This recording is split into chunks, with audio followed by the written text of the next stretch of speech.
साधुओं के साथ अपमान कर हो रहा है सर। यूजीसी पर सही निर्णय नहीं ले पाए, वो भी कोर्ट में चला गया है। भारतीय जनता पार्टी के लोग भी झूठ बोल रहे हैं। जो किया गया यूजीसी बैकवर्ड का वोट लेने के लिए, और फिर जो ये स्टे करा दिया गया अपर क्लास को खुश करने के लिए। जूता मारो चार के पास जाएं कि का हो ठाकुर है का तू।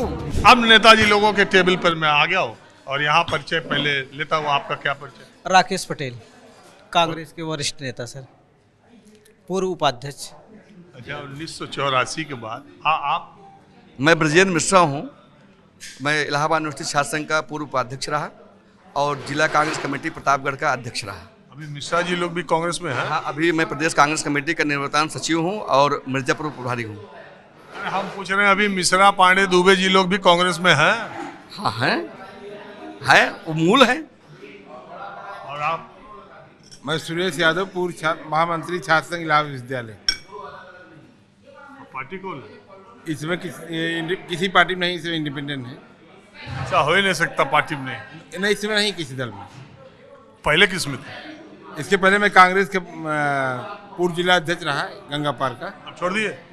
हाँ, मैं चुनाव हो रहा तो मैं उसमें जब पार्टी ने नहीं लड़ा तो मैं पार्टी ने जो गलत निर्णय किया उसके खिलाफ मैं आवाज़ उठाया। मैं चुनाव लड़ा, उपचुनाव फूलपुर से विधानसभा का। पार्टी ने निकाल लिया? हाँ, बाकी प्रक्रिया जो होती है। तो सर आप कौन पार्टी में हैं? हम तो भारत वाली पार्टी में हैं। हाँ? भारत के नागरिक हैं साधारण। आप भी किसी पार्टी में थे? नहीं, मैं किसी पार्टी में नहीं हूँ, मैं स्वतंत्र हूँ। आपका क्या परिचय है? हमारा कोई परिचय नहीं है। हम शिव कुमार वैश्य एक व्यापारी हैं और किसी 3-4 शिक्षण संस्थाओं के अध्यक्ष हैं बस। अरे इतना कम शिक्षण? अच्छा, आपके शिक्षण से क्या मतलब? नहीं, वो तो हम देखे कुर्ता पजामा। एक बात बताइए, जो आप शिक्षण संस्थाओं के अध्यक्ष हैं वो हायर एजुकेशन या स्कूली माध्यमिक शिक्षा। तब तो यूजीसी का उसमें कुछ नहीं। यूजीसी से हमारा कोई लेना देना नहीं है। क्या है क्या नहीं है इससे हमें विचार नहीं कर। हम तो परिस्थिति को देख के आकलन कर लेते हैं, अंतिम फैसला जो आता है उस पर विचार करते हैं। क्या परिस्थिति चल रही है इस समय? यूजीसी पे कोई चर्चा नहीं। जब इससे स्टे कर दिया सुप्रीम कोर्ट ने, तब से शांत है। उस सुप्रीम कोर्ट में मेरा तो ये कहना है कि ये जो किया गया यूजीसी बैकवर्ड का वोट लेने के लिए, और फिर जो ये स्टे करा दिया गया अपर क्लास को खुश करने के लिए, ये सब क्या है? ये नहीं होना चाहिए। देखो, दोनों प्रक्रिया से हमारा कोई लेना देना नहीं। बस इतना हम विचार कर सकते हैं बस। लेकिन बाकी जो हुआ सो हुआ। ये लोग सबको दिख ही रहा है, मुझे भी दिख रहा है। इससे बीजेपी को नुकसान हुआ?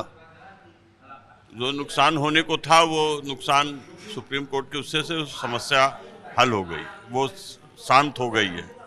लेकिन कुछ दूसरे वर्ग में ये लग रहा था कि आ रहा था, रुक गया। दूसरे ने तो उनको खुश तो कर दिया कि आने वाला था, हम तुम्हारे हितैषी हैं इसलिए आने वाला था, और उसको रोक लगा दी। ये कह दिया कि जानबूझ के हमने रोक लगवा दी कि ये शांत रहे मामला। मुझे ऐसा लगता है, ये सत्य तो हो ना हो, इससे मेरा कोई लेना देना नहीं। मुझे ऐसा लगता है। वो तो कोर्ट का फैसला है। कोई सब कोर्ट का फैसला, कोर्ट ने स्टे किया है। कोर्ट ने समझा होगा तब स्टे कर दिया। तो उसमें सरकार और पार्टी का क्या मतलब? सरकार का निर्णय था, उसी पे तो स्टे किया है। हाँ, तो पटेल साहब, आपसे मेरा ये सवाल है कि आपसे पहले वाली टेबल पे जो आखिरी आदमी थे वो हाई कोर्ट में हैं, वो कह रहे हैं, मैंने उनसे पूछा कि 2027 से एक साल पहले 2026 में, 2022 से एक साल पहले 2021 में जो मुख्यमंत्री योगी जी का ग्राफ या बीजेपी का ग्राफ सरकार का 21 में था, वो 26 के मुकाबले नीचे आया कि ऊपर आया? उन्होंने कहा ऊपर आया। हर पैरामीटर पर योगी जी की सरकार धूम मचा दी है, कोई आगे पीछे नहीं है। आपका क्या विचार? टोटल वो गलत बोल रहे हैं। भारतीय जनता पार्टी के लोग भी झूठ बोल रहे हैं। आप 69,000 भर्ती में देखिए, पिछड़े वर्ग के साथ अपमान कर रहे हैं। और 6800 की लिस्ट निकालने के बाद उनको नौकरी नहीं मिल रही है। हाई कोर्ट में इनके वकील नहीं जा रहे हैं सरकारी सर। यूजीसी पर सही निर्णय नहीं ले पाए, वो भी कोर्ट में चला गया है। ये हमेशा जब आपकी पार्टी कांग्रेस कुछ स्टैंड नहीं ले पाई कि यूजीसी के समर्थन में कि यूजीसी के विरोध में। भाजपा भी नहीं ले पा रही है, कोई स्टैंड नहीं ले पा, विरोध में बोलने का तो कोई किसी पार्टी में है नहीं। सत्यता ये है सर, भारतीय जनता पार्टी ने यूजीसी लाया था, यूजीसी पे इसको स्टैंड करना था sir. Bharatiya Janata party stand होती कि हम एससी और बैकवर्ड के लिए हम लड़ रहे हैं, हम कोर्ट में भी खड़े हैं आपके अधिकार के लिए, वहाँ भी ये नहीं जा रहे हैं भारतीय जनता पार्टी। तो वही है ना, और ये केवल और आप जब SC ST आयोग ST कानून ख़त्म हो गया था, अटल बिहारी वाजपेयी ने इसको लागू किया सर।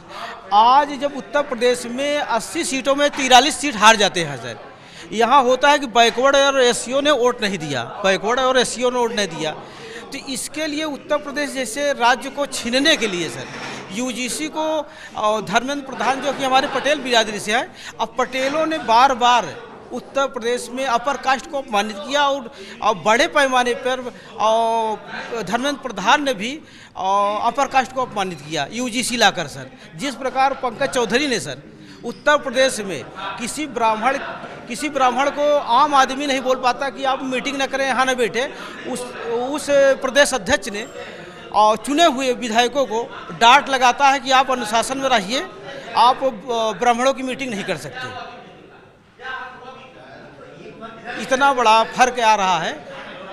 तो पटेलों के नेता था अनुप्रिया पटेल, वो चली गई एनडीए में, यहाँ तो जात के नेता हो गए। बताइए अब आए पटेल, इस समय भारतीय जनता पार्टी ने पटेल समाज का शोषण किया, राजनीतिक शोषण किया। अनुप्रिया पटेल, पंकज चौधरी अभी आ गए हैं और 7 बार के सांसद हैं, ऐसी बात नहीं है। अब पटेल विनय कटियार राम जन्मभूमि आंदोलन से ही बैकवर्डों का राजनीतिक पारा बढ़ा है, मतलब उछाल आया है। बहुत कम लोग जानते हैं कि उसमें ब्राह्मण ठाकुर ज़्यादा विधायक होने चाहिए, हमारे पटेल वर्गों ने ज़्यादा छलांग मारा उसमें। सांसद और विधायक जब से राम जन्मभूमि का मुद्दा आया है, उसमें पटेल सबसे ज़्यादा सफल रहे सर, पूरे उत्तर प्रदेश, पूरे इंडिया लेवल पर। जिस सनातन की बात करते हैं उसको किसी अपर कास्ट ने कायदे से नहीं पकड़ा है सर। साधु संत को बलात्कार में, रेप में फंसा रहे हैं सर। 50 साधु संत भारतीय जनता पार्टी के शासनकाल में जेल में पड़े हुए हैं, जिनके दम पे आप आज सरकार बनी है, उन्हीं को आप जेल भेज रहे हैं सर। और एक साधु सन्यासी हमारे यहाँ उत्तर प्रदेश में बैठकर साधुओं के साथ अपमान हो रहा है सर। आप बताएं, आप विश्वविद्यालय के छात्र संघ में भी रहे, उपाध्यक्ष रहे, तो ये यूजीसी का इम्पैक्ट कैंपसेस से बाहर निकल रहा है क्या?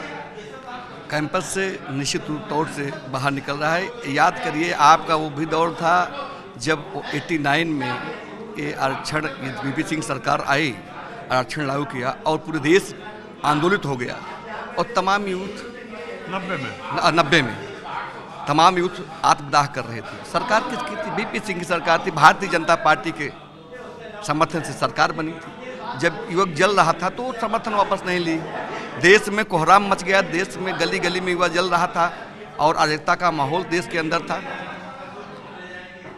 तब ली जब इनका राम रथ लालू ने रोक दिया, जब इनको मुद्दा मिल गया, कमंडल का मुद्दा मिल गया, तो मंडल और कमंडल की राजनीति में देश को झोंकने का काम किया। आज उसी तरीके से यूजीसी ला करके देश के अंदर, अभी तक तो आप लोग के चैनलों में जब डिबेट होती थी, आप कहना चाहते हैं, तो पहले एक हिंदू धर्माचार्य, एक टोपी वाला, एक दाढ़ी टोपी वाला, एक चंदन टीका वाला डिबेट होती थी।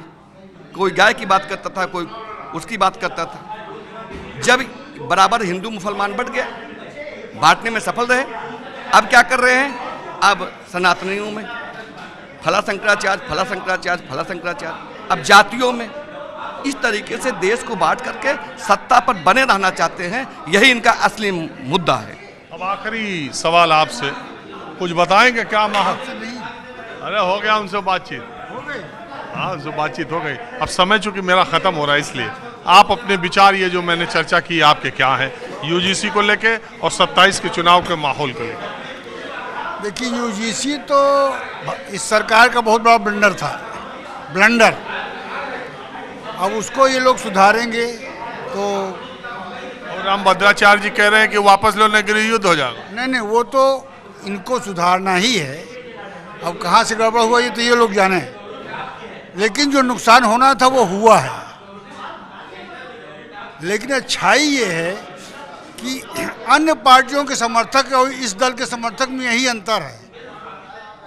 इस दल का समर्थक जरा सी भी बुराई बर्दाश्त नहीं करता, वो प्रतिक्रिया देता है।